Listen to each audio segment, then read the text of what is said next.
Yes, alright, let's begin. Last class हम discuss कर रहे थे रेजोनेंस। एंड रेजोनेंस में हमने क्या डिस्कस किया था कि अगर आपके पास कॉन्जुगेशन है, एंड हमने वेरियस टाइप्स ऑफ कॉन्जुगेशन भी डिस्कस किया था। Okay, so we are also discuss various types of conjugation. That was your pi sigma negative, pi sigma positive, pi sigma pi, okay, pi sigma vacant, pi sigma neutral, etcetera. Okay, हमने काफी सारे type के conjugation भी discuss किए थे। Now we will not be discussing all of these here. हम इसको बहुत डिटेल में डिस्कस करेंगे in case of organic chemistry, right? तो I am not going to discuss all of these, and neither are we going to discuss all of these in too much detail. मैं बस आपको बता देता हूँ कि इसमें से हर एक केस दिखता कैसे है, right? So we have already discuss pi sigma negative. Okay, pi sigma negative जो है वो हमने डिस्कस कर लिया। आपको सिंपली यहाँ पे क्या ध्यान में रखना है कि नेगेटिव चार्ज जो है वो पाई में कन्वर्ट होता है, एंड पाई जो है वो नेगेटिव चार्ज में कन्वर्ट होता है, as simple as that. Okay, now and उसके अलावा एक और इंपॉर्टेंट जो है that is your pi sigma pi, which we will discuss now. बाकी सबके बस मैं आपको एग्जांपल्स दे दूंगा, बट डिटेल में हम इसको ऑर्गेनिक में ही डिस्कस करेंगे now. So just as a quick revision, देखो हमने इसके अलावा क्या डिस्कस किया था कि अगर आपके पास कुछ ऐसा स्ट्रक्चर है, बताओ ये चीज कॉन्जुगेशन में है या नहीं है। If you have a structure like this, is this in conjugation or not? Yes, this is in conjugation की पूरी दिख रहा है। This is pi sigma negative. So यहाँ पे देखो आपका क्या होता है, ये चीज इस तरफ शिफ्ट होता है, ये चीज इस तरफ शिफ्ट होता है, and it forms something like this. इसके अलावा मैंने आपको बताया एवरेज बॉन्ड ऑर्डर कैसे निकालते एंड एवरेज चार्ज कैसे निकालते। ये तो अब आपको पूरा, ये तो आपने रिवाइज कर लिया होगा। Yes, okay. So now the other conjugation that we are going to discuss is pi sigma pi. Okay, it's very simple. Again, ऐसा कुछ खास है नहीं ये चीज। देखो, अगर आपको सपोज करो मैं दो एग्जांपल दे रहा हूँ, चलो एक और एग्जांपल भी लेते हैं। Okay, now if I give you these three examples, यहाँ पे मेरा पैटर्न क्या है बताओ। यहाँ पे मेरा pattern is pi sigma sigma pi. Okay, second वाले में मेरा पैटर्न क्या है बताओ। करेक्ट, पाई सिग्मा पाई। अब इसके आगे सिग्मा है। ओके, अब वैसे तो इसके आगे सिग्मा है, बट इट डजंट मैटर क्योंकि मेरा इतना तक ही कॉन्जुगेशन है। ओके, आप चाहे तो यहाँ पे लिख सकते हो, बट डजंट मैटर। बट मेरा कॉन्जुगेशन जो है वो इस पॉइंट तक ही प्रेजेंट है, तो आपको इतना ही लिखने की जरूरत है, only the part which is a conjugation ना। यहाँ पे अगर मैं देखूँ तो यहाँ पे क्या है, यहाँ पे तो पाई पाई सिग्मा सिग्मा, तो यहाँ पर तो कोई भी कॉन्जुगेशन प्रेजेंट नहीं है। सिमिलरली यहाँ पर भी कोई कॉन्जुगेशन प्रेजेंट नहीं है। The only part which has conjugation is this one। तो यानी कि सिर्फ यही पार्ट है जो कि रेजोनेंस शो करेगा। क्या यहां तक पहले सभी को समझ में आया?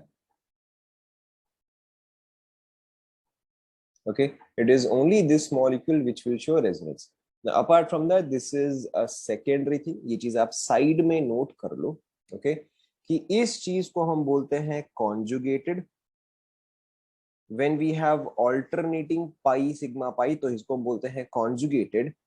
when we have pi which are both attached to each other, pi which are both attached to each other is called as cumulated, conjugated, cumulated। and when there are pi which are neither conjugated nor cumulated, इसको हम बोलते हैं isolated। Okay, note कर लो। This is just a side thing जो कि बस आपको ध्यान में रखना है। conjugated is alternate, cumulated is एक साथ, and isolated is neither conjugated nor cumulated।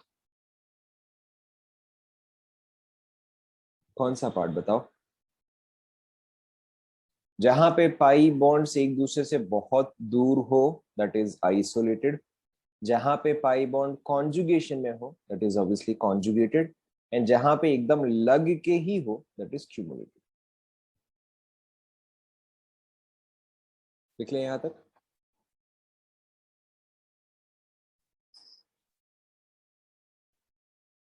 Okay, now अब देखो अब देखो पाई सिग्मा पाई में हम रेजोनेंस कैसे शो करते हैं। So let's say for example we are going to take, let's say for example we take this compound. Okay, obviously हम इस कंपाउंड को भी ले सकते थे, इट डजंट मैटर। इस कंपाउंड को देखो, अगर मुझे यहाँ पे कॉन्जुगेशन शो करना है या अगर मुझे यहाँ पे रेजोनेंस शो करना है तो हम किस तरह से दिखाते हैं। बिफोर यू अंडरस्टैंड दिस, आपको यहाँ पे एक और पार्ट समझना पड़ेगा कि अगर यहाँ पे एक पाई बॉन्ड है, ध्यान दो, एंड अगर मैं इस पाई बॉन्ड को ब्रेक करता हूं let's say in this direction. Okay, I can break it in the left direction और the right direction, it doesn't matter. For example मैं इसको लेफ्ट में ब्रेक कर रहा हूँ। Okay, now in that case ध्यान दो एक बार, अगर मैं इसको लेफ्ट में ब्रेक कर रहा हूँ तो ये जो C2 है, जो कार्बन 2 है, उस पे चार्ज क्या आएगा बताओ? अगर पाई बॉन्ड को मैं यहाँ शिफ्ट कर रहा हूँ, करेक्ट, तो यहाँ पे नेगेटिव चार्ज आएगा। Now this molecule overall was neutral, तो अगर यहाँ पर नेगेटिव आएगा तो नेचुरली यहाँ पर क्या आ जाएगा? यहाँ पर इस पोजीशन पे क्या, करेक्ट, इस पोजीशन में पॉजिटिव आएगा। क्या ये पार्ट सभी को समझ में आया? ओके, सो यहाँ पर देखो इस चीज का मतलब क्या है कि अगर मैं पाई बॉन्ड को ब्रेक करता हूँ सेम दो एटम्स पे ही, तो एक पे नेगेटिव आता है, एक पे पॉजिटिव आता है। जिस पे मैंने शिफ्ट किया उस पे नेगेटिव आएगा, और जहां से मैंने शिफ्ट किया, क्योंकि पाई बॉन्ड जो है वो तो इस एटम से तो रिमूव हो गया ना, तो इस पे क्या रहेगा? पॉजिटिव आ जाएगा। या फिर मैं ऐसे भी समझ सकता हूँ कि अगर मेरे पास दो एटम्स है जो कि एडजेसेंट पोजिशन पे है, ओके, और एडजेसेंट पोजिशन पे अगर प्लस माइनस है, तो उसका मतलब क्या, वहां पर एक पाई बॉन्ड रहा होगा। यस और no? Okay, both of these are equivalent to each other. समझ में आया ना? ओके, सो एक और बार मैं रिपीट कर रहा हूँ, पाई बॉन्ड जब भी हम ब्रेक करते हैं, एक पे नेगेटिव आता है, एक में पॉजिटिव आता है। ओके, सेकंड थिंग, अगर आपके पास एडजेसेंट एटम्स पे पॉजिटिव नेगेटिव है, उसका मतलब ये है कि वहां पे एक पाई बॉन्ड प्रेजेंट था। Okay, obviously yes, the reverse can also happen कि if I have a compound where there is a positive here and a negative here, it means that, देखो, it means that my negative charge can go here। okay, और देखो अब अगर मैं negative charge या अगर मैं इलेक्ट्रॉन को यहां से यहाँ शिफ्ट करता तो क्या हो जाएगा? यहाँ पे एक पाई बॉन्ड बन जाएगा। ओके, यहाँ पे जितने भी रेजोनेंस स्ट्रक्चर्स है वो सारे के सारे रिवर्सिबल ही होते हैं। Both of them are valid and it can go in either direction. समझ में आया ये? ओके, नाउ अब ध्यान दो, अब देखो इस स्ट्रक्चर का हम रेजोनेंस कैसे शो करते हैं? We can shift everything towards the left और we can shift everything towards the right. किस तरफ शिफ्ट करना है बताओ? देखो अब आप यहाँ पर देखो, आपको समझ में आएगा। We can shift everything towards left, everything towards, कहाँ पे करना है? Towards right. ऑलराइट, देखो ध्यान दो। सो अब देखो अगर मैं सब कुछ टुवर्ड्स द राइट शिफ्ट कर रहा हूं तो, ओके, ध्यान दो, if I am shifting everything towards the right, okay, carbon 1, carbon 2, carbon 3, carbon 4, alright. Now आराम आराम से, कोई जल्दी नहीं है। कार्बन 4 पे क्या चार्ज आएगा बताओ? करेक्ट, कार्बन 4 पे नेगेटिव आएगा। ओके, कार्बन 3 पे क्या चार्ज आएगा बताओ? करेक्ट, पॉजिटिव आएगा। कार्बन 2 पे क्या चार्ज आएगा बताओ? करेक्ट, नेगेटिव आएगा। एंड कार्बन 1 पे क्या आएगा? पॉजिटिव आएगा। क्या ये सभी को समझ में आया? Okay, now this is usually not the way we show this. देखो हम इसको इस तरह से क्यों शो नहीं करते हैं ना, ये बस आपके समझने के लिए था। एक्चुअल में आप ऐसा डायग्राम नहीं बनाओगे, ये बस आपको समझाने के लिए था। अब देखो अगर यहाँ पे एडजेसेंट में नेगेटिव पॉजिटिव है, तो इसका मतलब क्या है बताओ? अब अगर एडजेसेंट में यहाँ पे नेगेटिव पॉजिटिव है तो इसका मतलब क्या है? ओए, जीरो नहीं, इसका मतलब क्या है? यहाँ पर एक पाई बॉन्ड है इफेक्टिवली, कैसा ना? ओके, अभी जस्ट मैंने आपको एक्सप्लेन किया। ओके, सो अब देखो इसी डायग्राम को, ये सिर्फ मैंने समझाने के लिए किया था, बट एक्चुअल में आप इस तरह का डायग्राम बनाओगे।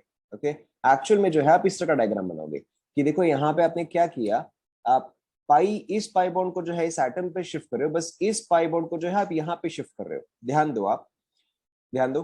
सो अब देखो इफेक्टिवली क्या होगा कि फोर्थ वाले पे क्या आएगा? नेगेटिव चार्ज आएगा। ध्यान दो, अब फोर्थ वाले पे क्या आएगा? नेगेटिव चार्ज आएगा। फर्स्ट वाले से आपने रिमूव किया तो इस पे पॉजिटिव चार्ज आ जाएगा। ठीक है, एंड आपने पाई बॉन्ड को जो है वो सिंपली इस पोजीशन से उठा के बीच में डाल दिया। ठीक है, तो यहाँ पे आपका कोई भी चार्ज नहीं आएगा। Is that clear? चलो हम इसको सारे के सारे को लेफ्ट साइड शिफ्ट करते हैं। Okay, let's shift everything towards the left. तो अब देखो अगर मैं सब कुछ को टुवर्ड्स द लेफ्ट शिफ्ट करता हूँ, ओके, तो बताओ यहाँ पे क्या आएगा?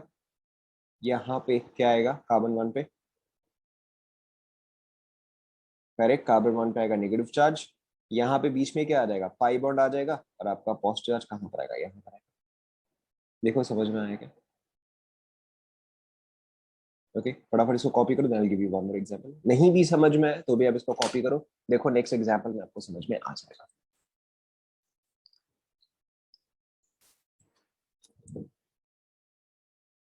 ऑल्टरनेट नहीं कर सकते मतलब?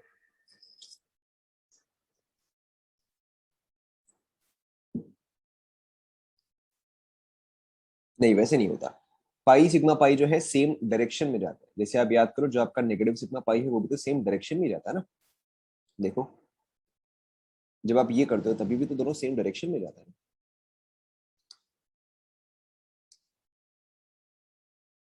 ये वाला सभी ने नोट कर लिया?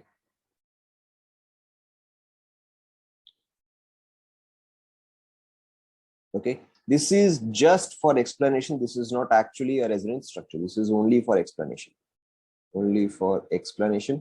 आपके एक्चुअल रेजोनेंस स्ट्रक्चर जो है वो एक ये है, दूसरा ये है। This is your actual resonance structure. Okay, now I am giving you one more example.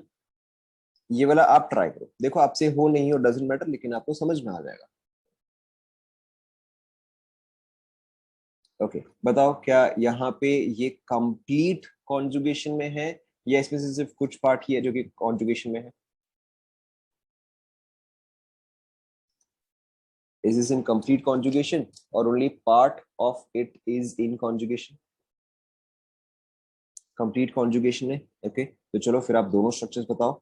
एक केस में आप all towards the right shift करो, ओके, एंड एक केस में आप all towards the left shift करो। देखो आप सॉल्व कर सकते हैं, सिंपल है।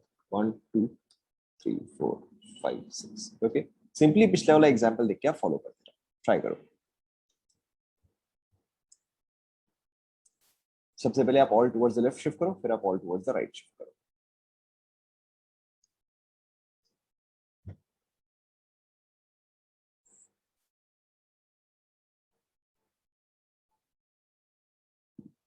हो गया?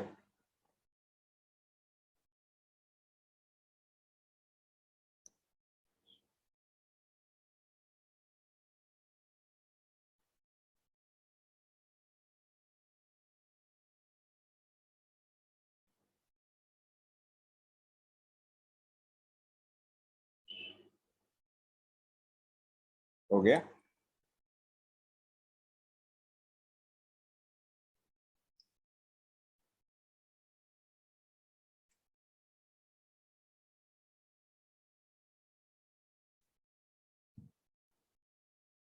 देखो चेक करते हैं।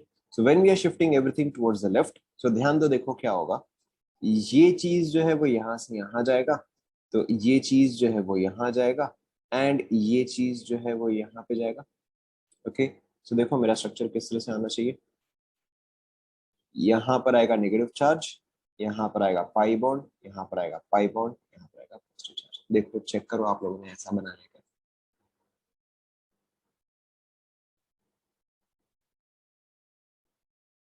चेक करो ऐसा बनाया।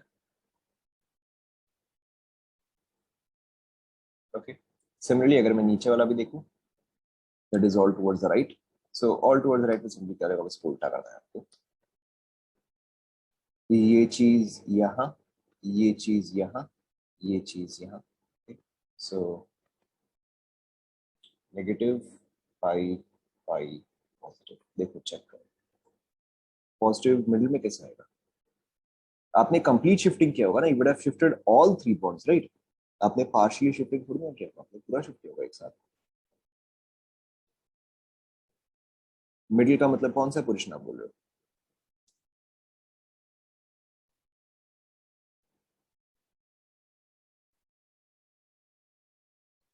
C4 पे पॉजिटिव, C4 पे पॉजिटिव। देखो जब आपने C4 पे पॉजिटिव चार्ज डाला, ओके, तो यहाँ पे नेगेटिव चार्ज भी तो आएगा ना। जब आपने C4 पे पॉजिटिव डाला तो यहाँ पर नेगेटिव भी आएगा, because I am also breaking this pi bond. तो ये नेगेटिव और ये पॉजिटिव एक पाई बॉन्ड फॉर्म करेंगे।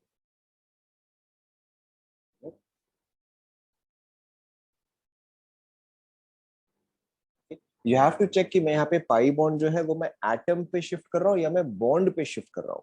अगर अगर मैं ऑब्वियसली बॉन्ड पे शिफ्ट कर रहा हूँ तो वो एक बॉन्ड फॉर्म करेगा, और अगर मैं एटम पे शिफ्ट कर रहा हूँ तो वो चार्ज फॉर्म करेगा। जैसे आप ध्यान दो, यहाँ पे ये पाई बॉन्ड जो है वो मैं एक एटम पे नहीं, वो मैं एक बॉन्ड पे भेज रहा हूँ। ओके बट ये वाला पाई बॉन्ड जो है वो मैं एक एटम पे भेज रहा हूँ। ओके एटम पे भेजा तो इसलिए देखो चार्ज आया। ओके लेकिन यहाँ पे पाई बॉन्ड जो है वो एक बॉन्ड पे भेज रहे तो इसलिए यहाँ पे एक और पाई बॉन्ड आया। Is that clear? ओके जैसे देखो यहाँ पे ये दोनों एरो जो है ये बॉन्ड पे जा रहे हैं, बट ये एरो जो है वो एटम पे जा रहा है। Okay, so now the same thing here, इसमें भी आप बाकी का bond order, average bond order and resonance hybrid बना सकते हो। देखो हम सिंपल वाला एग्जांपल पे ही ट्राई करते हैं। ओके, ये वाला एग्जांपल हमने ऑलरेडी ऊपर डिस्कस कर लिया है, we have already discuss this about, but आप इसको एक और बार करो। ओके, इसके आप रेजोनेंस स्ट्रक्चर्स बनाओ, draw its resonance structures, draw its resonance hybrid, okay, and tell me the bond order and charge। Try करो, देखो नॉट डिफरेंट। आप चाहे तो रेजोनेंस स्ट्रक्चर्स जो है यहाँ से कॉपी कर सकते हो, चलेगा।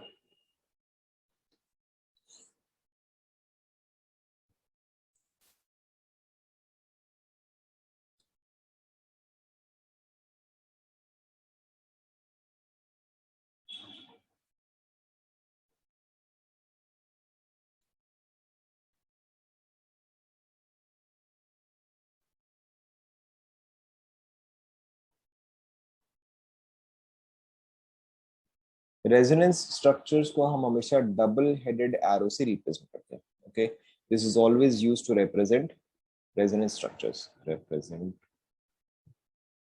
Resonance structures. ओके, तो अगर आपको कभी भी A arrow B versus A double headed arrow C दिया जाता है, ओके, अगर आपको पूछा जाए कि यहाँ पे कौन कौन से रेजोनेंस स्ट्रक्चर्स है, तो आप क्या बोलोगे?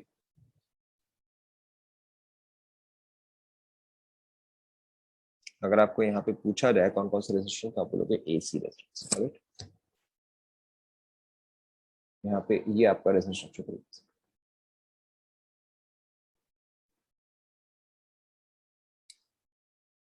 कंप्लीट हुआ क्या? रेजोनेंस हाइब्रिड आपने बना लिया।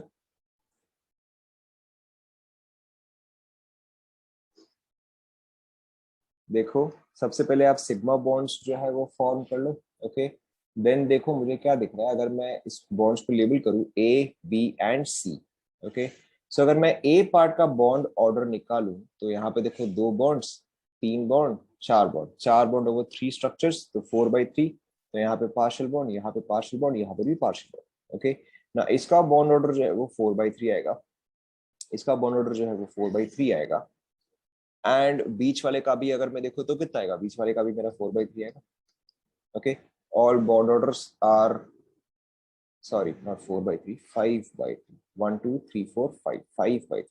ओके, बीच वाले का देखो 5/3 आएगा, एंड अगर मैं चार्ज देखूं तो नेट चार्ज हर एक पे जीरो आएगा। कैसे देखो, zero, positive, negative, overall zero, zero, negative, positive, overall zero. तो यानी कि मेरा चार्ज जो है वो जीरो रहेगा। Is that clear?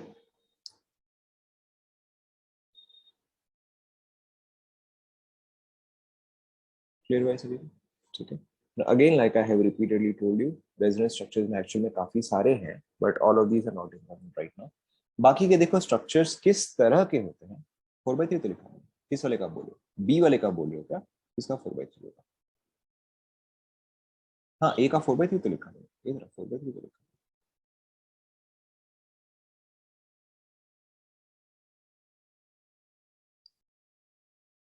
नहीं नहीं, ऐसा कुछ नहीं है। आपका हो सकता है हर एक एटम का बॉन्ड ऑर्डर जो है वो यूनिक आ जाए, it is not necessary.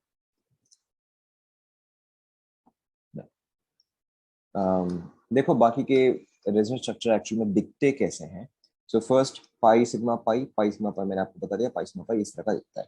Okay, next is your pi sigma positive. Pi sigma positive जो है वो कुछ इस तरह से दिखता है। Now pi sigma positive is similar to pi sigma vacant. Pi sigma vacant कैसा दिखता है? पाई सिग्मा वेकेंट कुछ इस तरह का दिखता है। Okay, this is boron. अब देखो, वेकेंट का मतलब क्या होता है? वेकेंट का मतलब होता है वेकेंट ऑर्बिटल। ओके, वेकेंट का मतलब होता है वेकेंट ऑर्बिटल। तो अगर मैं बोरॉन को देखूं, तो बोरॉन का आउटर मोस्ट कॉन्फ़िगरेशन क्या है बताओ? बोरॉन का outer most configuration is 2s2 2p1। Okay, boron is basically 2s2 2p1। Okay, और अगर यहाँ पे देखूं तो यहाँ पे बोरॉन कितने बॉन्ड्स बना रहा है? यहाँ पे अगर मैं देखूं तो बोरॉन कितने बॉन्ड्स बना रहा है? बोरॉन सिर्फ 3 बॉन्ड्स ही बना रहा है। ठीक है, तो ये चौथा ऑर्बिटल क्या है? ये चौथा ऑर्बिटल वेकेंट है, यस और no? This fourth orbital is vacant. So this is basically your pi sigma vacant orbital. समझ में आ रहा है? समझ में आ रहा है? ओके। देन इसके अलावा देखो आपका और क्या होता है, then you have your lone pair sigma positive. Lone pair sigma positive देखो कैसा होता है, सपोज करो कि I have something like this, carbon, nitrogen, NH2, CH2 positive. Okay, now ध्यान दो, नाइट्रोजन के पास आउटर मोस्ट में कितने इलेक्ट्रॉन्स? नाइट्रोजन के पास आउटर मोस्ट में कितने इलेक्ट्रॉन्स? 5। 5 में से उसने कितने बॉन्डिंग के लिए यूज कर लिए बताओ? 5 में से उसने 3 यूज कर लिए, ठीक है, 2 इलेक्ट्रॉन बचे, यानी कि एक लोन पेयर बचा। ओके, एक लोन पेयर बचा, तो this is your lone pair sigma positive. Is that clear? Okay, and lone pair sigma positive is similar to lone pair sigma vacant. Okay, जैसे कि यहीं पे अगर मैं BH3 कर दूं या BF3 कर दूं, BH3 कर दो तो चलो, बॉन्डेड टू नाइट्रोजन। ओके, तो जैसे अभी हमने डिस्कस किया कि बोरॉन के पास एक वेकेंट ऑर्बिटल होता है। ओके, तो ये देखो आपका क्या कॉन्जुगेशन आ गया, loan pair sigma vacant. Note करते रहो फटाफट यहाँ तक।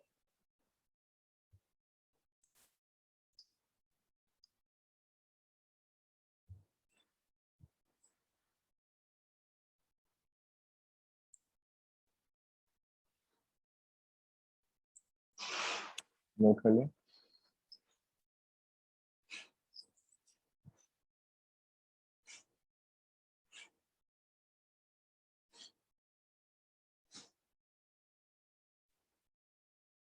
बताना बताओ। वेकेंट सिग्मा लोन पेयर, हाँ यही होगा ना, वेकेंट सिग्मा लोन पेयर ही होगा।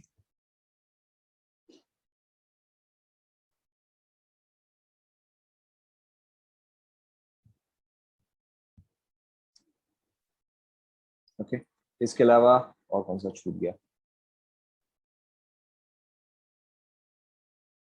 ये हो गया pi sigma lone pair. I think pi sigma lone pair discuss करना शायद, pi sigma lone pair discuss नहीं किया। Okay, so next is your pi sigma lone pair. बता रहा हूँ, pi sigma lone pair is basically something like this, pi bond sigma and then यहाँ पे lone pair. Okay, pi sigma lone pair.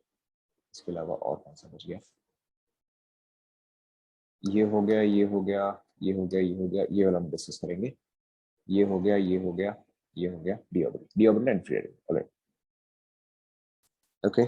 सो देखो next pi sigma free radical क्या था ना, free radical हम आगे डिस्कस करेंगे, but pi sigma free radical is basically जैसे हमारा पाई सिग्मा नेगेटिव होता है, बस पाई सिग्मा नेगेटिव की जगह फ्री रेडिकल हो जाता है। ओके, फ्री रेडिकल और नेगेटिव में डिफरेंस क्या है देखो, not difficult at all. Suppose करो कि मेरे पास CH4 है। ओके, सपोज करो मेरे पास CH4 है, तो कार्बन, हाइड्रोजन, अच्छा चलो ऐसे नहीं, इसको उल्टा तरीके से समझाते हैं, let's understand this in a different way. Okay, let's say मेरे पास कार्बन है, कार्बन के पास आउटर मोस्ट में कितने इलेक्ट्रॉन्स? करेक्ट, 4। सो 1 2 3 4। ओके, अगर इसमें एक हाइड्रोजन में ऐड करता हूं तो वो हाइड्रोजन कुछ इस तरह से ऐड होगा, जैसा ना। ओके, एंड अगर मैं एक और हाइड्रोजन ऐड करता हूं तो वो इस तरह से ऐड होगा। ओके, एंड अगर एक और हाइड्रोजन ऐड करते हो तो वो इस तरह से होगा। ठीक है, अब लेट्स से जो फोर्थ इलेक्ट्रॉन है वो सेटिस्फाइड नहीं है। ओके, फोर्थ इलेक्ट्रॉन जो है वो एज इट इज ही प्रेजेंट है, तो this is called as your free radical. Okay, this is called as your free radical. Okay, so this is basically your free. Again same चीज, हम इसको organic में डिस्कस करेंगे, अभी के लिए बस आपसे फ्री रेडिकल को हमेशा एक डॉट से रिप्रेजेंट करते हैं, positive charge with the help of a positive charge, negative charge with the help of a negative, free radical with the help of a dot. Note कर लो यहाँ पे।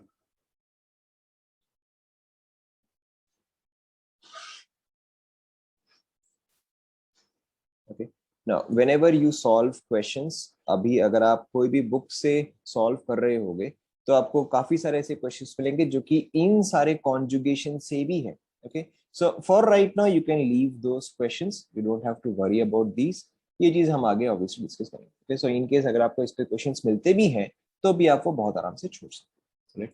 नाउ आगे बढ़ते हैं। यहां तक सभी ने कंप्लीट कर लिया क्या?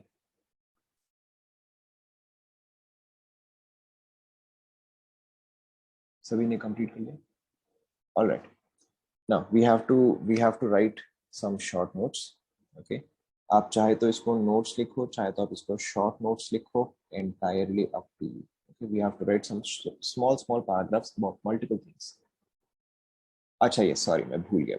अच्छा डी ऑर्बिटल रेजोनेंस देखो, भूल गया मैं। डी ऑर्बिटल रेजोनेंस देखो क्या होता है, बहुत सिंपल सा ये डी ऑर्बिटल रेजोनेंस। ओके छोटा सा ये देखो, d orbital resonance is basically a special case of vacant orbital, special case of vacant orbital। जैसे कि देखो अगर मेरे पास फ्लोरीन है एंड क्लोरीन है, okay let's say for example कि मेरे पास कुछ इस तरह का स्ट्रक्चर है, I have fluorine attached here and I have let's say chlorine attached here. Okay now देखो, अगर मैं फ्लोरीन का आउटर मोस्ट कॉन्फ़िगरेशन देखूं तो क्या होता है वो बताओ। फ्लोरीन का आउटर मोस्ट कॉन्फ़िगरेशन देखे तो क्या होता है? Correct, it is 2s2 2p5। Okay, chlorine का अगर मैं देखूं तो क्या होता है, वो 3s2 3p5 होता है, yes no? Okay, but chlorine जो है वो n इज इक्वल टू 3 को बिलोंग करता है, तो क्योंकि ये n इज इक्वल टू 3 को बिलोंग करता है, इसके पास 3d अवेलेबल है, वेकेंट है या खाली है, इसमें एक भी इलेक्ट्रॉन नहीं है बट अवेलेबल तो है। Exact same thing with fluorine. Now fluorine के केस में क्या है, it is 2s and 2p। अब यहाँ पर तो 2d तो और अवेलेबल नहीं है, यस नो? समझ में आ रहा है? Okay, so fluorine does not have 2d available, whereas chlorine has 3d available. Vacant तो है, okay, all of the 5 orbitals are vacant, but they are available anyways. So यहाँ पर क्या हो रहा है, यहाँ पे basically मेरे पास vacant orbital available है, okay. So d orbital resonance is basically a special case of vacant. तो हमने यहाँ पे जहां जहां पे vacant लिखा है, pi sigma vacant, lone pair sigma vacant, okay, जहां जहां पे हमने वेकेंट लिखा है हर केस में आपका डी ऑर्बिटल रेजोनेंस भी वैलिड है। ओके, नोट कर लो।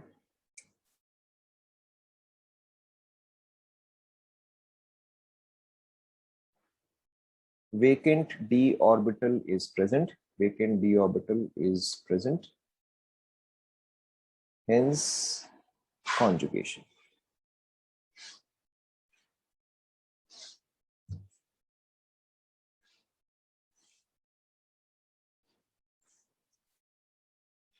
यहाँ पे no d orbital resonance।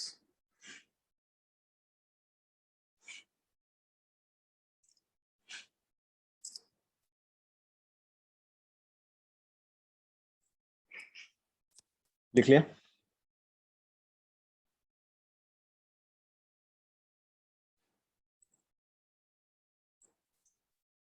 okay, so let's continue. Now we just have to write some paragraphs about multiple things। तो शॉर्ट नोट्स में देखो, सबसे पहले आप लिखो 3 center 2 electron bond, or also called as banana bond। 3 center 2 electron bond, or also called as banana bond। Okay, now this is a very specific case or a special case of B2H6 and a few other compounds।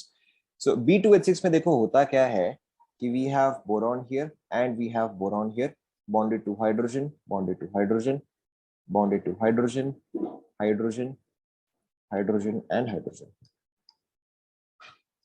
Okay, पहले आप ये structure बना लो।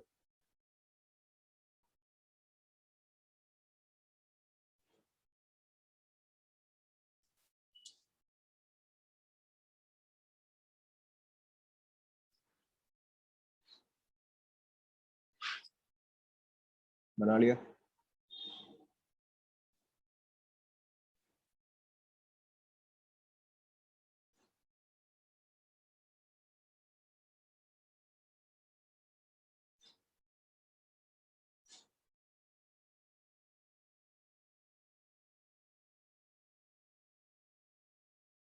रुक जाओ, अभी लगेगा।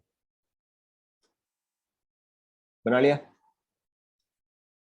Okay ना, अब देखो यहाँ पे अब हम काउंटिंग स्टार्ट करेंगे ना। पे अटेंशन एवरीबॉडी, सबके सब ध्यान दो, 2 मिनट बाद लिख लेना, पहले आप ध्यान दो। ओके ना, सबसे पहले बोरॉन के पास आउटर मोस्ट में कितने इलेक्ट्रॉन्स होते हैं बताओ? बोरॉन के पास आउटर मोस्ट में 3 इलेक्ट्रॉन्स होते हैं, राइट? बोरॉन के पास आउटर मोस्ट में 3 इलेक्ट्रॉन्स होते हैं, लेकिन बोरॉन यहाँ पे कितने बॉन्ड्स फॉर्म कर रहा है? तो 4 बॉन्ड्स फॉर्म कर रहा है, ये सुनो। ओके सो अब इलेक्ट्रॉन 3 है, बॉन्ड 4 है, तो वो तो इन चारों में से 3 को ही इलेक्ट्रॉन्स प्रोवाइड कर पाएगा, ये सुनो। ओके अगर इलेक्ट्रॉन 3 ही है तब तो वो 3 को ही प्रोवाइड कर पाएगा ना, ठीक है? तो एक इलेक्ट्रॉन तो यहाँ गया, एक इलेक्ट्रॉन तो यहाँ गया। ओके ना, इन दोनों में से हम किसी भी एक को दे सकते हैं। किसको देना है, ऊपर वाले को या नीचे वाले को? चलो ऊपर वाले को दे दो, ठीक है। सो एक इलेक्ट्रॉन जो है यहाँ गया, समझ में आ रहा है ना? Boron has only 3 electrons, it is forming 4 bonds but it can still only provide 3 electrons, alternate तो है ही नहीं इसके पास, right? Similarly now let's look at the other boron. Now obviously ये बोरॉन और ये बोरॉन तो एग्जैक्टली सेम है, इसके पास भी 3 इलेक्ट्रॉन्स है, राइट? तो यानी कि एक इलेक्ट्रॉन तो यहाँ गया, एक इलेक्ट्रॉन तो यहाँ गया। अब यहाँ पे हमने ऊपर में दिया है, तो चलो यहाँ पे हम इसको नीचे में कर देते हैं। समझ में आया क्या? समझ में आया? Okay now hydrogen has how many electrons? Hydrogen has 1 electron. Okay hydrogen के पास तो एक ही इलेक्ट्रॉन होते हैं, राइट? नाउ अब ऑब्वियसली ये हाइड्रोजन तो सारे एक एक इलेक्ट्रॉन दे रहे, तो इनका बॉन्ड जो है वो तो प्रॉपर है। ओके अगर मैं ये सारे हाइड्रोजन को देखूं तो इन सभी का बॉन्ड तो प्रॉपर है, there is no problem with these ones. But ये हाइड्रोजन तो 2 बॉन्ड फॉर्म कर रहा है, ये सुनो, ये हाइड्रोजन तो 2 बॉन्ड फॉर्म कर रहा है। अब लेकिन इलेक्ट्रॉन तो एक ही है, तो वो एक ही जन को दे सकता है, या तो लेफ्ट में दे सकता है या तो वो राइट में दे सकता है, ये सुनो।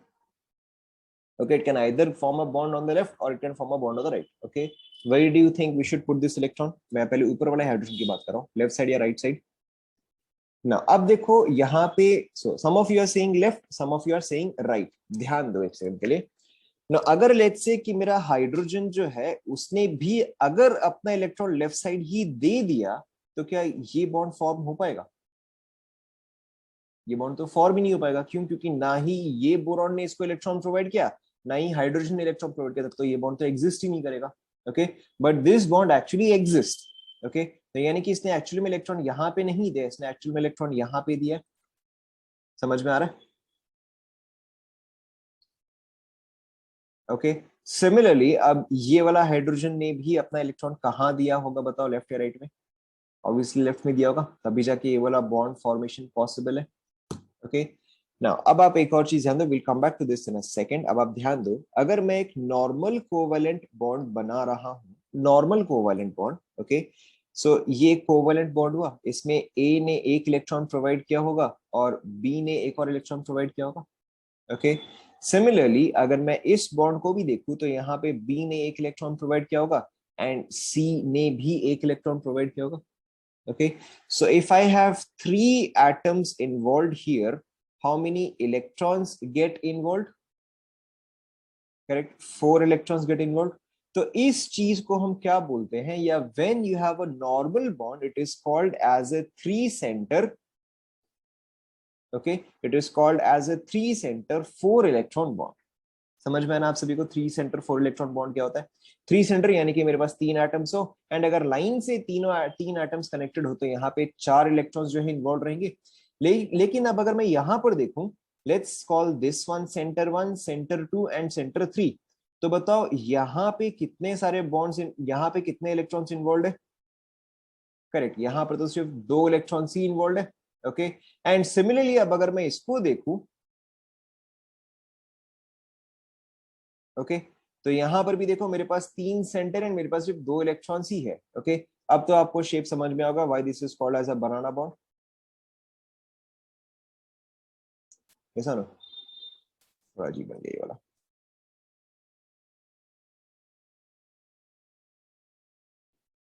ओके अब आपको समझेगा why this called as a banana bond. Okay so which this is called as 3 centre 2 electron bond, और also called as a banana bond. इसको आप कंप्लीट कर लो।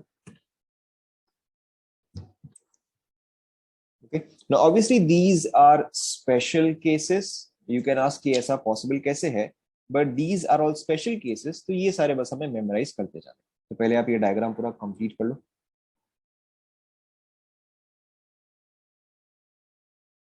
फोर सेंटर कैसे हो बताओ, तीन सेंटर ही तो वो।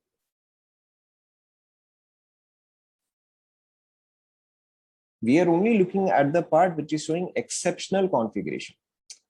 We are only looking at the part which is showing exceptional configuration. Exceptional part तो यही हुआ ना, कोई भी एक बॉन्ड में दो इलेक्ट्रॉन्स इन्वॉल्व होते हैं, तो इसमें तो दो इलेक्ट्रॉन्स इन्वॉल्व है, तो ये तो नॉर्मल पार्ट है, हम सिर्फ एक्सेप्शनल वाला पार्ट ही देख रहे हैं।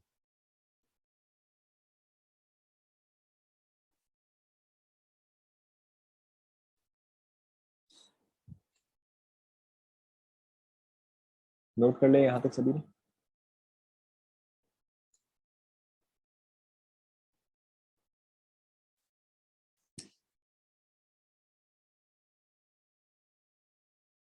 आपको जो बॉन्ड बोलना है वो बॉन्ड बोल सकते हो, सीबीएसई में इसको बनाना बॉन्ड ही बोलते हैं। ओके, नाउ अब देखो यहाँ पे हमें क्या याद रखना है कि the bridging the bridging BRIDGING, I think bridging की ये स्पेलिंग होगी, चलो इसको चेंज कर देते हैं।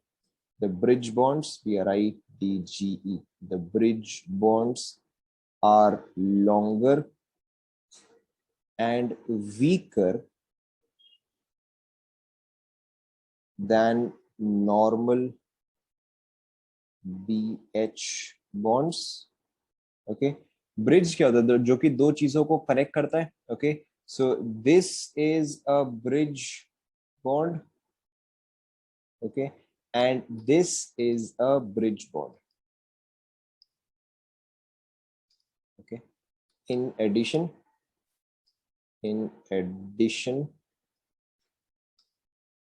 they are above and below the plane of the molecule.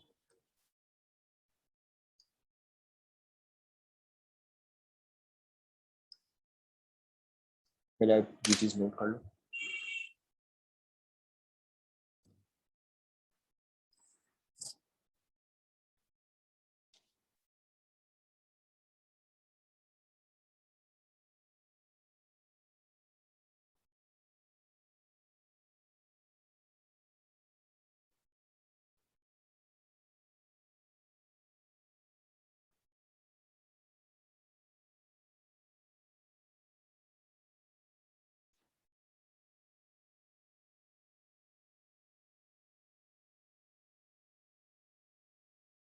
Note कर लिया।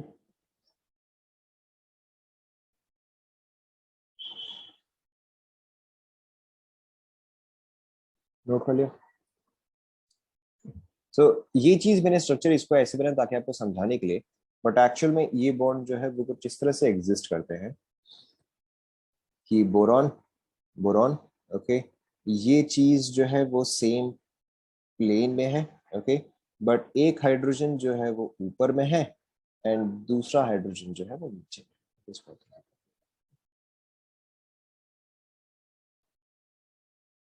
ओके, नोट कर लो।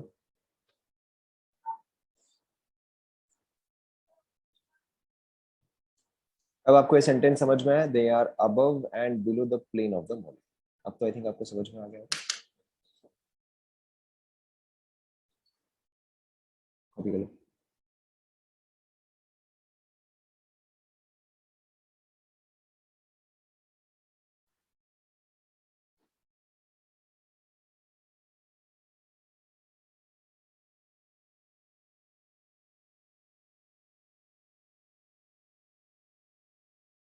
कंप्लीट हो गया।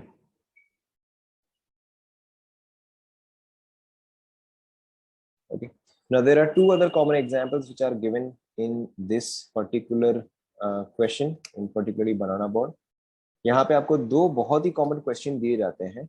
One is of Al2CH36 and the other is of Al2Cl6. Okay, दोनों का स्ट्रक्चर जो है वो सिमिलर ही होता है. Al2CH36 looks something like this: Al CH3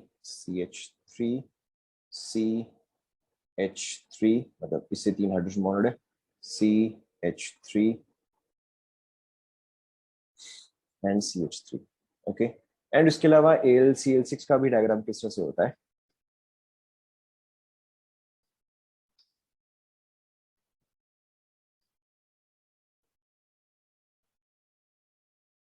okay, सो कई बार लोग क्या बोलते हैं कि B2H6 का डायग्राम देखते ही, B2H6 का डायग्राम अगर हम देखें एंड अगर हम ये दोनों डायग्राम देखें तो all of these diagrams are very similar to each other. Yes no, सिर्फ हमने एटम्स ही चेंज किया है, बाकी का सब कुछ तो एग्जैक्टली सेम ही लगता है।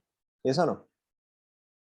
ओके, सो यहाँ पे कई बार एक क्वेश्चन आता है कि does this compound show bridge bonding, या फिर आपको क्वेश्चन आएगा या does this compound show bridge bonding. Okay, now in that case what we have to understand is, सबसे पहले देखो अल्यूमिनियम के पास कितने इलेक्ट्रॉन्स होते हैं आउटर मोस्ट में? अल्यूमिनियम के पास 3 है, यानी कि 1 2, अब इन दोनों में से किसी एक को ही दे सकता है, यानी कि सपोज करो यहाँ पे गया 3, ठीक है। सेम चीज यहाँ पे 1 2 एंड लेट्स से किसको दिया, that is 3 here. Okay, now carbon के पास आउटर मोस्ट में कितने इलेक्ट्रॉन्स? कार्बन के पास आउटर मोस्ट में 4, उसमें से 3 तो हाइड्रोजन ले गए। ओके, उसमें से 3 तो हाइड्रोजन ले गए। अब उसको और 2 और बॉन्ड्स फॉर्म करना है, 2 और बॉन्ड्स फॉर्म करना है, लेकिन उसके पास बचे ही कितने इलेक्ट्रॉन्स है? उसके पास तो 1 इलेक्ट्रॉन बचा है, यानी कि अब वो इन दोनों में से किसी एक को ही प्रोवाइड कर सकता है। ओके, तो ये कार्बन जो है लेट्स से उसने इसको प्रोवाइड किया, एंड ये कार्बन जो है लेट्स से उसने इसको प्रोवाइड किया। सो इन दिस केस बताओ, is this a 3 centre and 2 electron bond, yes और no? Okay, yes, this is a 3 centre 2 electron bond. Okay, तो यहाँ पे ये चीज 3 सेंटर 2 इलेक्ट्रॉन बॉन्ड शो कर रहा है। Okay, in this particular case what is happening is, now ये वाला देखो स्पेशल केस है, एंड यहाँ पर आपको क्या समझना है, in case of Al2Cl6 this is actually a coordinate bond here, this is not a normal covalent bond, this is actually a coordinate bond here। तो देखो अब अगर मैं यहाँ पे काउंट करूं, अल्यूमिनियम के पास आउटर मोस्ट में 3, सो 1 2 एंड 3, सेम अल्यूमिनियम के पास आउटर मोस्ट में 3 1 2 एंड 3। ओके, नाउ क्लोरीन के पास 1, तो क्लोरीन ने यहाँ पर 1 दिया, क्लोरीन के पास 1 तो उसने यहाँ पर 1 दिया, और ये क्या, ये कोऑर्डिनेट बॉन्ड है। ओके, एंड जब भी ए और बी कोऑर्डिनेट बॉन्ड फॉर्म करते हैं तो इस कोऑर्डिनेट बॉन्ड में जो डायरेक्शन मैंने शो किया है, इसमें ए कितना इलेक्ट्रॉन्स प्रोवाइड करता है? ये चीज आप 1000 बार पढ़ चुके हो। कोऑर्डिनेट बॉन्ड में एक ए जो है वो कितना इलेक्ट्रॉन प्रोवाइड करेगा कोऑर्डिनेट बॉन्ड में? करेक्ट, कोऑर्डिनेट बॉन्ड में ए जो है वो 2 इलेक्ट्रॉन प्रोवाइड करेगा, एंड बी जो है वो कितने इलेक्ट्रॉन प्रोवाइड करेगा? बी कितने प्रोवाइड करेगा बताओ? बी 0 प्रोवाइड करेगा। ठीक है, तो यानी कि यहाँ पर क्लोरीन ने 2 इलेक्ट्रॉन प्रोवाइड कर दिए। ओके, यहाँ पे क्लोरीन ने 2 इलेक्ट्रॉन प्रोवाइड कर दिए। अब आप काउंट करो। ओके, अब आप काउंट करो, is this a 3 centre 2 electron bond, yes और no? This is not a 3 centre 2 electron bond. Okay, so ये चीज 3 सेंटर 2 इलेक्ट्रॉन बॉन्ड नहीं है। Okay, this is a very common question, very common exception, तो इस चीज को आप ड्रॉ कर लो। सो इन इफेक्ट अगर आपको कभी क्वेश्चन पूछा जाता है कि question, which of the following, which of the following has 3 center 2 electron bond, obviously इसके जगह आपको यहाँ पे बनाना बॉन्ड भी लिख के दे सकता है। so let's say your options are B 2H6, option B Al2Cl6, option C Al2CH3 6 and option D none। Okay, तो आपका आंसर क्या आएगा बताओ? नालायको, which of the following has 3 center 2 electron bond, ढंग से पढ़ा करो। Okay, so A and C।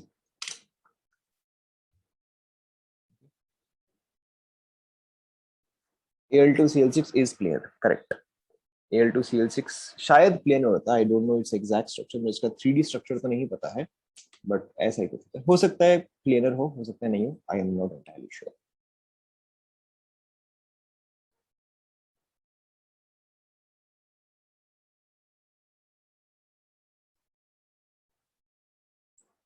Complete हो गया क्या यहाँ तक?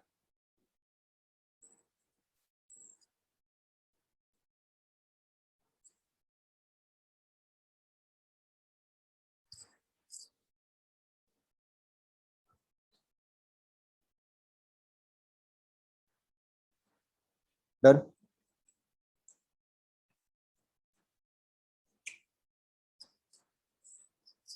Okay, so this was our first short note. Second, okay, now the second is on Bent's rule. ना ये चीज हम ऑलरेडी कर चुके हैं, बस हमने उस टाइम पे इसका नाम नहीं देखा था. we have already done this, we have not just not seen the same.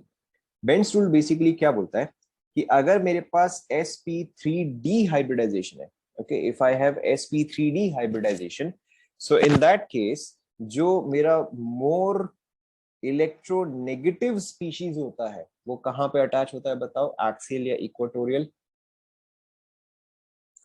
Correct. जो मोर इलेक्ट्रोनेगेटिव स्पीशीज है वो चीज मेरा एक्सियल में अटैच होता है, ओके.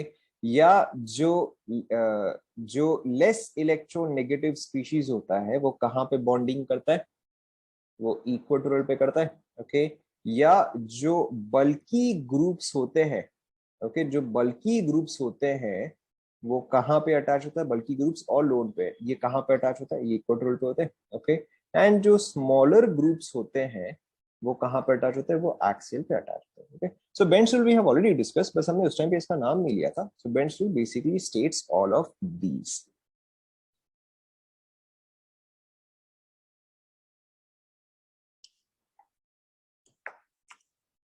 लिख लिया क्या?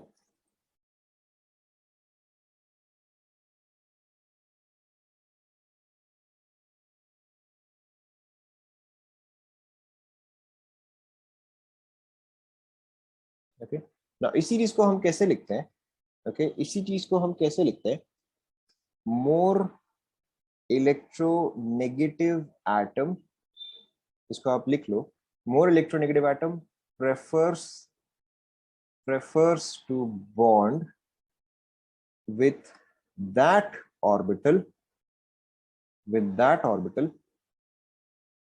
having less s character.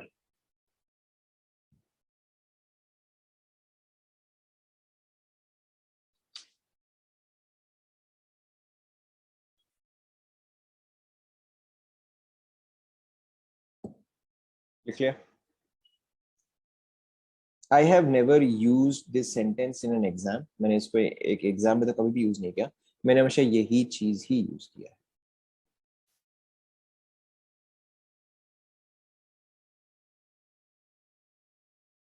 लिख लें यहां तक.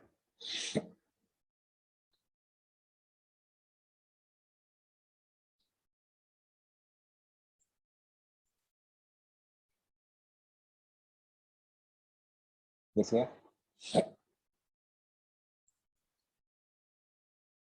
ना हम बेंट्स रूल में ही कंटिन्यू कर रहे हैं.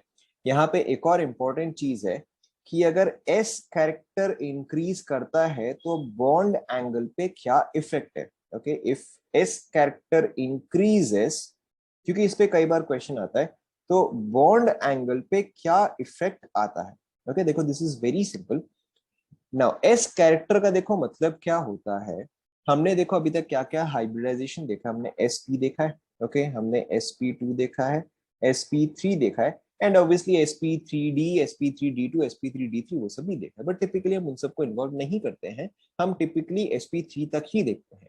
नाउ ध्यान दो, जब हम sp हाइब्रिडाइजेशन बोलते हैं तो इसका मतलब क्या है कि s का एक ऑर्बिटल एंड p का एक ऑर्बिटल, ओके. तो अगर दोनों का कंट्रीब्यूशन 1-1 है तो s का कंट्रीब्यूशन एज अ परसेंटेज कितना होगा बताओ?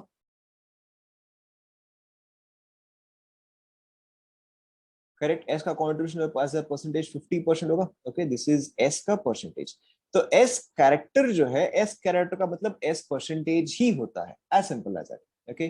ना अब अगर मैं sp2 देखूं, ध्यान दो, अब अगर मैं sp2 देखूं तो इसका मतलब क्या होता है, s का एक एंड p का दो, तो टोटल में 3 हुआ. तो s का कंट्रीब्यूशन एज अ परसेंटेज कितना रहेगा, करेक्ट, 33.33% आ रहेगा, ओके. यहाँ पे it is 33.33%, as simple as that, okay. Now अब इस वाले में आप मुझे बताओ यहाँ पे s कैरेक्टर कितना रहेगा, करेक्ट, 25% आ जाएगा, यस और नो, ओके. नाउ ध्यान दो, अब आप मुझे बताओ कि टुवर्ड्स द राइट और टुवर्ड्स द लेफ्ट। अच्छा चलो, इससे पहले हम इस पे आए, चलो will come to this in just a second. Now SP क्या होता है? एसपी लीनियर होता है। ओके, तो यहाँ पे मेरा बॉन्ड एंगल कितना हुआ बताओ। ओके, यहाँ पे 180 होता है। sp2 में बॉन्ड एंगल कितना होता है बताओ। करेक्ट, 120 होता है। sp3 टेट्राहेड्रल में बॉन्ड एंगल कितना होता है बताओ। करेक्ट, 109 डिग्रीज एंड 28 मिनट्स, ऐसा होता है। ठीक है, नाउ एस कैरेक्टर देखो किस डायरेक्शन में इंक्रीज कर रहा है। S character towards the left increase कर रहा है। Okay, and bond angle towards the left क्या कर रहा है बताओ।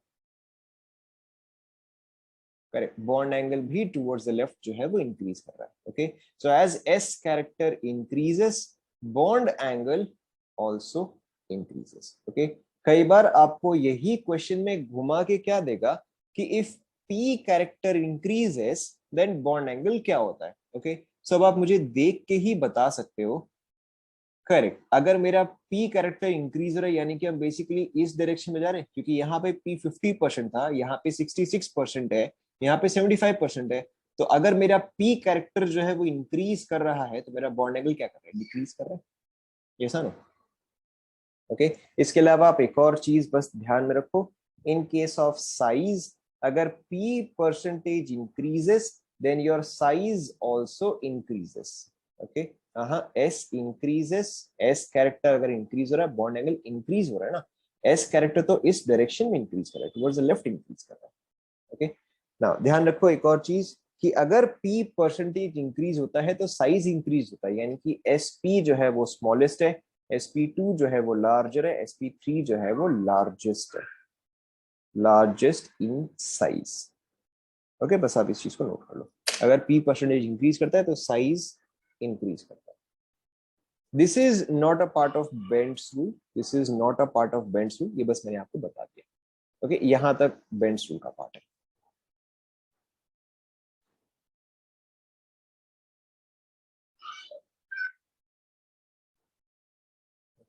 एंड इसी के साथ एक और रिलेशन होता है, cos theta is equal to s by s minus 1 which is equal to p minus 1 by p, where theta is our bond angle। Note कर लो। ओके, सो कई बार क्या होता है, आपको क्वेश्चन में एंगल देगा एंड आपको s कैरेक्टर या p कैरेक्टर निकालना होगा, तो वो इस तरह से।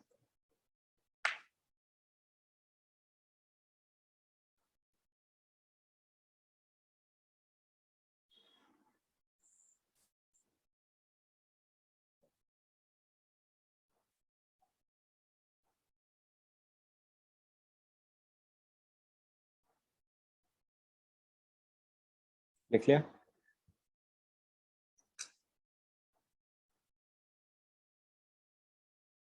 Okay, I have never used this formula. I think I have only once used this formula. वो भी कोई प्रैक्टिस क्वेश्चन सॉल्व करने के लिए, एग्जाम का क्वेश्चन सॉल्व करने के लिए नहीं, बस चिल्ड्रन मैंने आपको बता दिया in case. Yes, S is, हाँ S is S character, P is P character. यहाँ पे अगर सपोज करो आपका एस का वैल्यू, सपोज करो अगर 0.2 आता है, ओके, सपोज करो अगर इसको सॉल्व करने पे आपका एस का वैल्यू 0.2 आता है, उसका मतलब एस इज 20%। ओके, अगर सपोज करो आपका एस का वैल्यू 0.5 आता है तो S is 50%। Okay, so this was all about Bent's rule. Bent's rule में इतना ही है, इसके अलावा और कुछ नहीं है। This was I think second one, yes this was second one. The third one is back bonding. Okay, now the third one is back bonding. Now this is also a very special case। हम अभी जितना भी discuss करें सारे के सारे special cases ही है।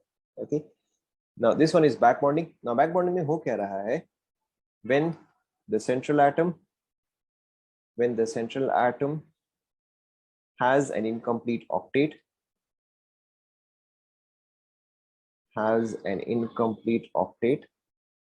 and the atom attached to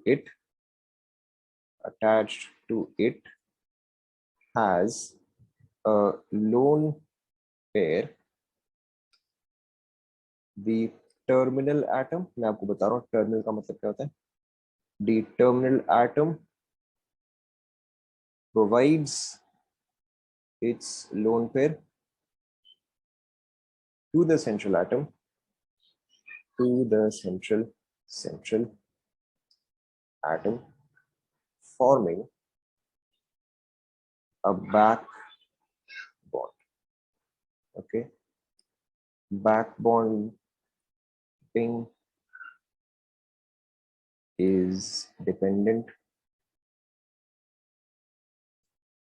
on size of atoms, on size of atoms. Larger the size, weaker the bond. थोड़ा थोड़ा यहाँ तक नोट कर लो पहले.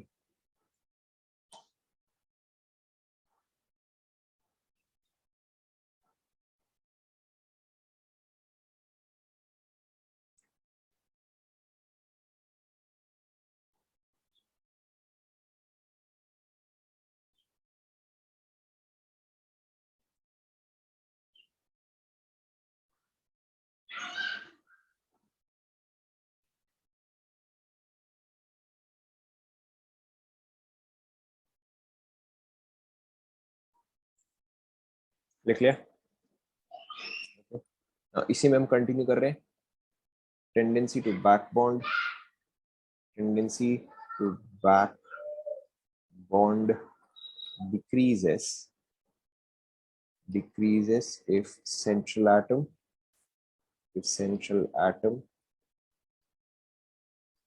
having vacant orbital also has lone pair of its own. Okay, and extent of p pi overlap is proportional to Lewis acid character. ये क्या है, ये हम बाद में पढ़ेंगे, अभी कल आपको.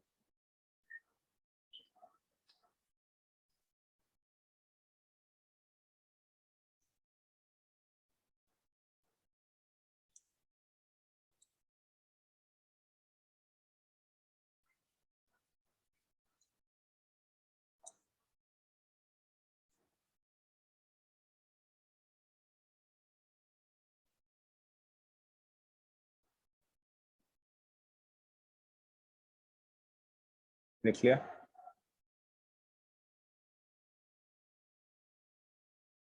Tendency to back bond.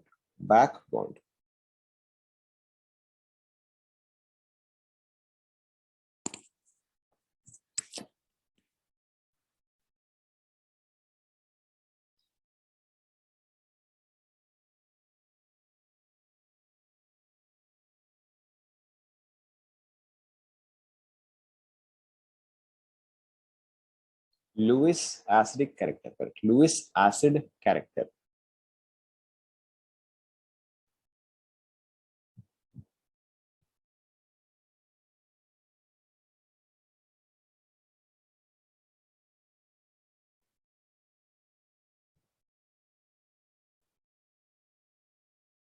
पहले लिख लिया सारा. ऑब्वियसली मैं एक्सप्लेन तो करूंगा. लिख लिया सारा. ऑलराइट. ना देखो यहाँ पे इस पूरे चीज का मतलब क्या होता है. Again this is a very special case. ना this is in particular very special case of BF3. Okay, typically हम बैक बॉन्डिंग जो है जब भी रेफर होता है वो हम इसके लिए ही रेफर करते हैं ना. BF3 में देखो क्या होता है. अच्छा, सबसे पहले चलो आप खुद ही मुझे बताओ, BF3 में बोरॉन का हाइब्रिडाइजेशन क्या आएगा, बताओ. इससे पहले कि मैं स्ट्रक्चर बताऊं, आप खुद ही बताओ. BF3 में बोरॉन का हाइब्रिडेशन भी correct, it would be sp2, right. So मेरे पास यहाँ पे बोरॉन हुआ, यहाँ पे फ्लोरीन हुआ, यहाँ पे फ्लोरीन हुआ एंड यहाँ पे फ्लोरीन हुआ. देखो कुछ ऐसा स्ट्रक्चर आएगा. Okay, now in this molecule how many electrons does boron have in total after bonding? Correct, boron के पास सिर्फ 6 इलेक्ट्रॉन ही है. इसका ऑक्टेट कंप्लीट नहीं है, right. It's octet is not complete. So अब पहली बात तो देखो बोरॉन का ऑक्टेट जो है वो कंप्लीट नहीं है। सेकेंडली इसके पास एक वेकेंट ऑर्बिटल भी अवेलेबल है, क्योंकि अगर sp2 है तो यानी कि इसके पास एक वेकेंट ऑर्बिटल भी अवेलेबल है, ऐसा ना? ओके। एंड अगर मैं फ्लोरीन देखूं तो फ्लोरीन के पास आउटर मोस्ट में कितने होते हैं?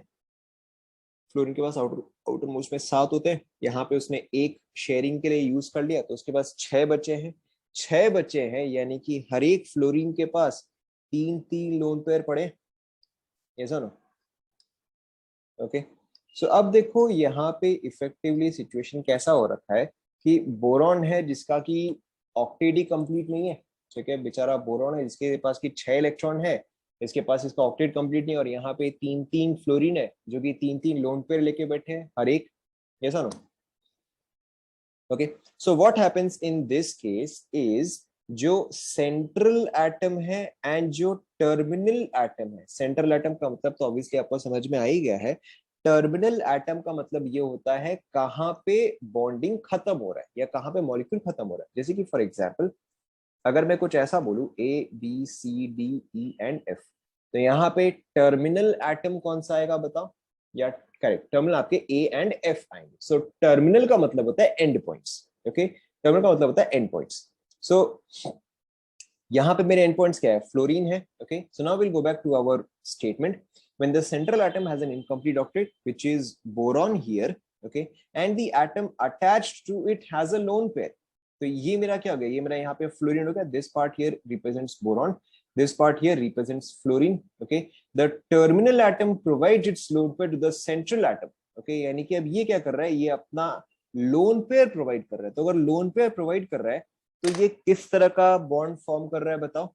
यहाँ पे हम इस बॉन्ड को क्या नाम देंगे? This is forming a coordinate bond. Correct, it is forming a pi bond but it is forming a coordinate bond as well, क्योंकि अब यहाँ पे क्या हो रहा है? फ्लोरीन ही दोनों इलेक्ट्रॉन्स प्रोवाइड कर रहा है, बोरॉन के पास तो इलेक्ट्रॉन्स ही नहीं है, राइट? तो देखो, the terminal atom provides its lone pair to the central atom forming a back bond. तो अब देखो इन दोनों के बीच में बॉन्ड हो गया। फर्दर अब फ्लोरीन क्या कर रहा है? वो अपना लोन पेयर प्रोवाइड कर रहा है। तो this second bond is called as a back bond. क्या ये अब आप सभी को समझ में आया? ओके ना, बट देखो अब इस चीज में एक खास बात क्या है यार, अगर इस चीज में क्या खास बात नहीं है, ये फ्लोरीन तो इतना कुछ स्पेशल है नहीं कि यही फ्लोरीन बैक बॉन्ड प्रोवाइड करे। ओके, वो ये फ्लोरीन भी प्रोवाइड कर सकता है एंड वो ये फ्लोरीन भी प्रोवाइड कर सकता है, यस और no? And these structures are also called as, these structures are also called as, correct, these structures are also called as resonance structures। तो यानी कि एक तो ये भी हो सकता है, प्लस इसका ऐसा भी रेजोनेंस स्ट्रक्चर हो सकता है कि मेरा लेफ्ट वाला फ्लोरीन प्रोवाइड करे, प्लस ऐसा भी स्ट्रक्चर हो सकता है कि मेरा राइट वाला फ्लोरीन जो है वो प्रोवाइड करे। ये सा ना, समझ में आ रहा है सभी को?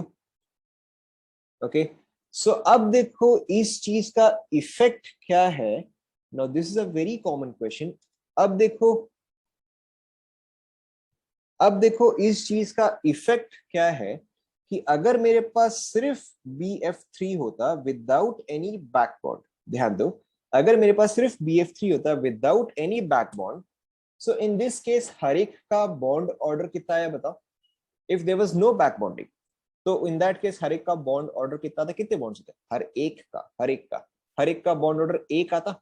Okay, each of the bonds और each of this would have had the bond order of 1।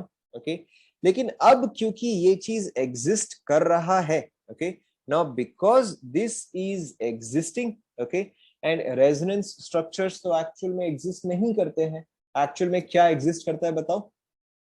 Correct, resonance hybrid exist करता है। तो अगर मैं यहाँ पे रेजोनेंस हाइब्रिड बनाऊं तो वो कुछ इस तरह से होगा। ये सर, बॉन्ड ऑर्डर बताओ कितना आएगा? बॉन्ड ऑर्डर मेरा 4/3 आएगा। ओके, एंड हमने एक चीज डिस्कस किया था कि if bond order increases then bond length, correct, then bond length decreases. Okay, so अब देखो बैक बॉन्डिंग की वजह से हुआ क्या है। ओके, जब जब there was no back bonding, okay, जब there was no back bonding, what was the bond order? When there was no back bonding, the bond order was 1, but now that there is back bonding, bond order will become correct, 4/3 और 1.33, ठीक है। तो back bonding के वजह से मेरा bond जो है वो डिक्रीज हुआ है या इंक्रीज हुआ है? बॉन्ड मतलब बॉन्ड लेंथ, बॉन्ड मतलब बॉन्ड लेंथ, ओके। यहाँ पे मेरा बॉन्ड लेंथ क्या हुआ, डिक्रीज हुआ है, okay. So this is a very common question that is asked कि bond length, okay, BL is bond length. आप इसको प्रॉपर्ली लिखो ताकि आपको बाद में रिवाइज करने में इजी रहेगा। Bond length of BF3 decreases, bond length of BF3 decreases because of back bonding, because of back bonding, okay, note कर लो।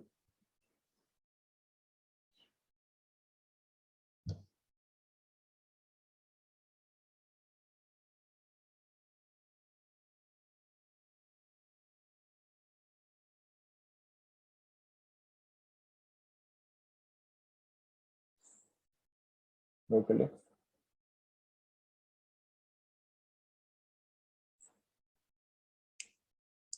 okay। ना इसके अलावा एक और चीज देखो, अगर आपको पूछा जाए बैक बॉन्डिंग का स्ट्रेंथ, ओके, और how strong is the back bond, and अगर आपको कंपेयर करना पड़े BF3, BCl3, BBr3 and BI3, okay. अब आप सेकेंड पॉइंट पढ़ो जो मैंने लिखवाया है, tendency to back bond decreases if central at, sorry second में ये वाला point, back bonding is dependent on size of atoms, larger the size weaker the bond, okay. So यहाँ पे बताओ वीकेस्ट बैक बॉन्ड किसका होगा? करेक्ट, BI3 का मेरा वीकेस्ट होगा। तो स्ट्रॉन्गेस्ट या ट्रेंड क्या आ जाएगा? BF3 stronger than BCl3 followed by BBr3 followed by BH3, okay। so typically back bonding is observed only here, and यहाँ पे practically no back bond is observed, okay। Note कर लो।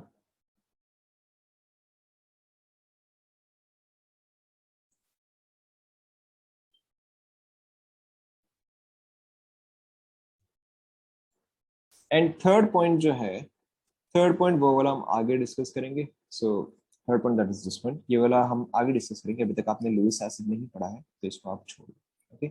ये वाला पार्ट बस आपने मेरे समझ कि अगर अगर बोरॉन के पास खुद के पास लोन पेयर होता तो वो और एडिशनल इलेक्ट्रॉन नहीं लेता। बोरॉन ने इसलिए लिया क्योंकि उसका ऑक्टेट कंप्लीट नहीं था।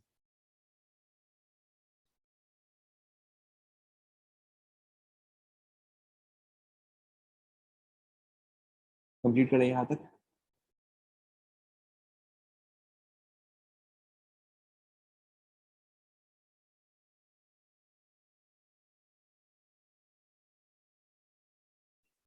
कंप्लीट यहाँ तक?